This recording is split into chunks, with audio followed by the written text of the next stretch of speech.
All right, so what we're going to look at now is graphing square root and cube root functions.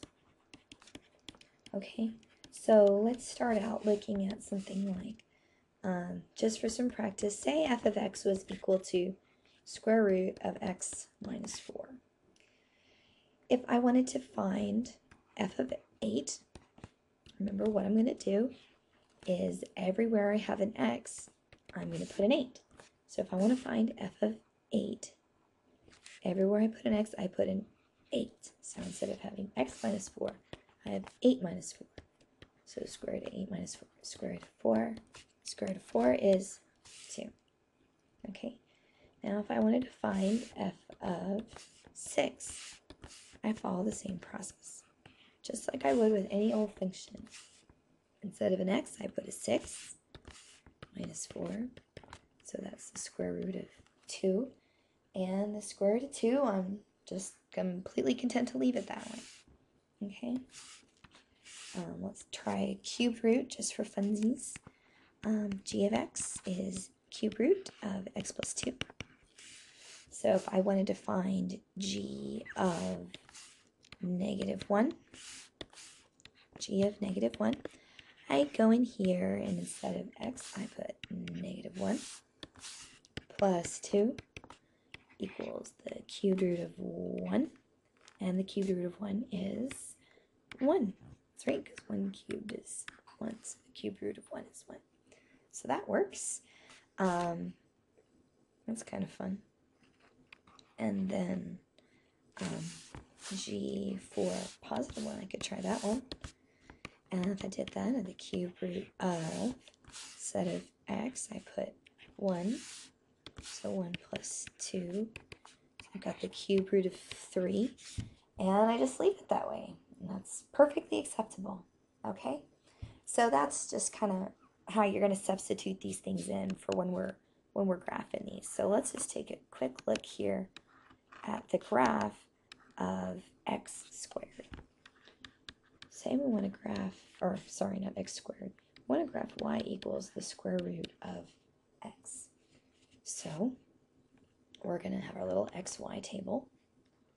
I think your book actually calls it, it's calling it your x and f of x table. It sounds so much more sophisticated that way. But remember, f of x is remember f of x and y are kind of interchangeable ways of talking about it. So f of x and y, so that would be square root of x. So I can pick some values for x. I can go 0, 1, 3, 4, 9, and those are just kind of arbitrary. So if I want to find the square root, I'll square root. Instead of putting an x, I put a 0. So square root of 0 is 0. Square root of 1 is 1. Square root of 3 is about, if I put it in my calculator, is about 1.7.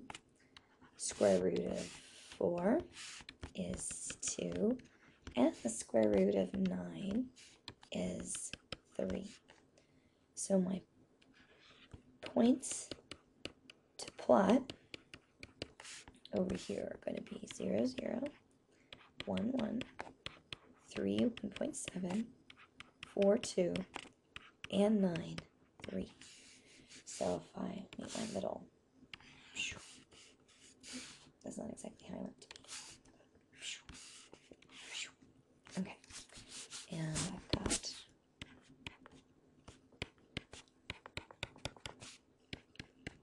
that should cover this. Okay, so I've got a point here at 0, 0, 0, 0, 1, 1,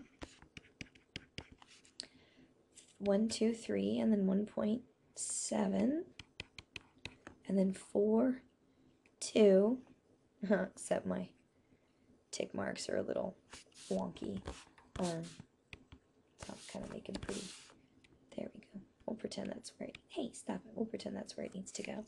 So we've got 4 and 2, and then 9 and 3. 1, 2, 3, 4, 5, 6, 7, 8, 9. Up 1, 2, 3. So 9 and 3.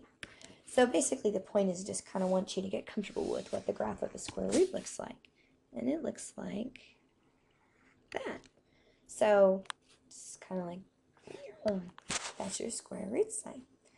So you should be prepared to be able to graph something that looks like that.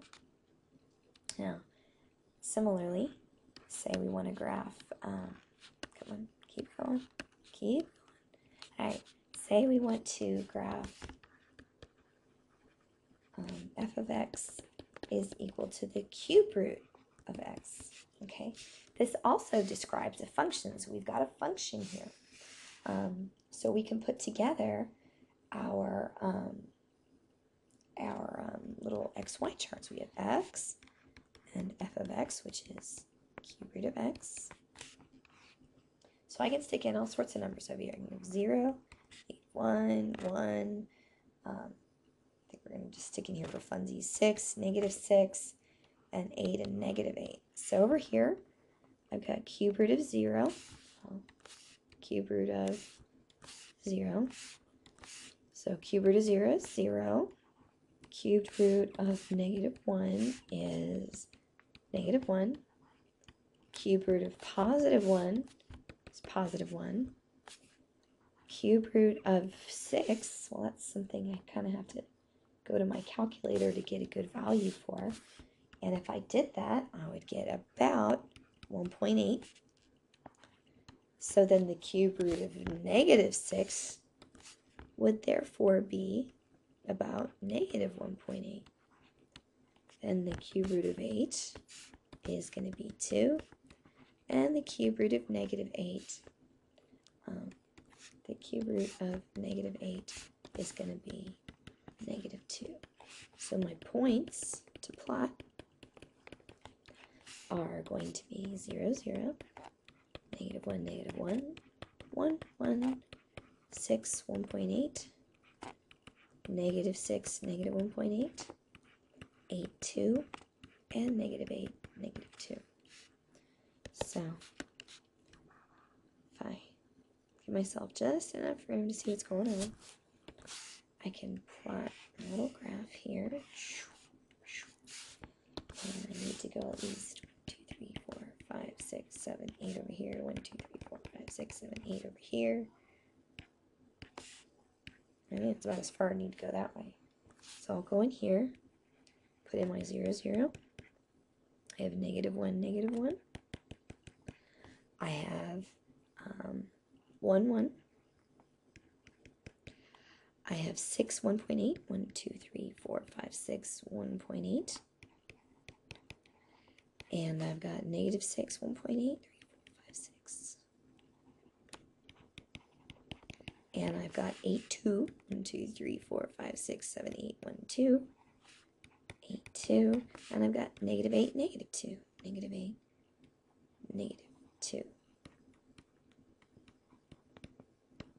Okay, so now if I plot these or connect all these together, I end up with something that looks kind of like this. So this is what the graph of your cubed root function looks like, just so that you kind of have a feeling of what this is going to look like. So you can definitely tell that this is a function because it passes a vertical line test. It looks good. So that's how you would go about graphing the cube root of x. Enjoy.